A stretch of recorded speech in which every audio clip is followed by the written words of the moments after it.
आनंद मठ। आनंद मठ और ऋषियों की अनमोल धरोहर को संजोएं।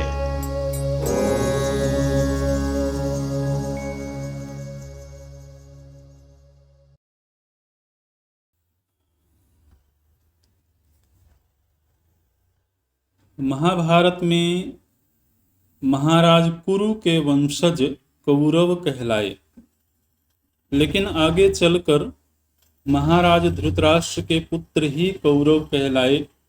महाराज पांडु के पुत्र नहीं, उन्हें पांडव ही कहा गया। ऐसा क्यों?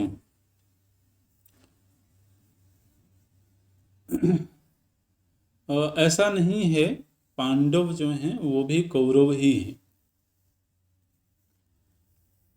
वो बात केवल इतनी है कि किसी भी पहचान को किस पीढ़ी से जोड़ करके देखा जाता है ना। तो जिनको कौरव कहा जा रहा है, धृतराष्ट्र पुत्रों को कौरव कहा जा रहा है, तो वहां कौरव शब्द को कुरु महाराज से जोड़ करके पहचान दी जा रही है, लेकिन पांडु पुत्रों को महाराज पांडु से ही जोड़ करके पहचान दी गई। तो केवल एक विभाग करने के लिए, पहचान के लिए एक विभाग करने के लिए कि हम धृतराष्ट्र पुत्रों और पांडु पुत्रों को अलग अलग पहचान सकें, क्योंकि उनके बीच में एक द्वंद्व हुआ है, एक विशेष घटना घटी है। तो उस घटना के संदर्भ से अगर हमको भेद करना है, तो भेद करने के लिए हमको नाम भेद भी करना होगा। तो इस दृष्टि से पांडु पुत्रों को पांडव कह दिया गया। लेकिन महाराज कुरु के माध्यम से अगर पहचान दी जाएगी, तब फिर पांडव भी कौरव ही कहे जाएंगे।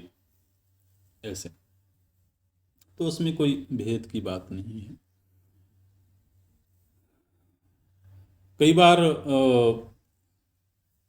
धृतराष्ट्र पुत्रों को धार्तराष्ट्र भी कहा गया है। गीता जी में ही शब्द आया धार्तराष्ट्र से।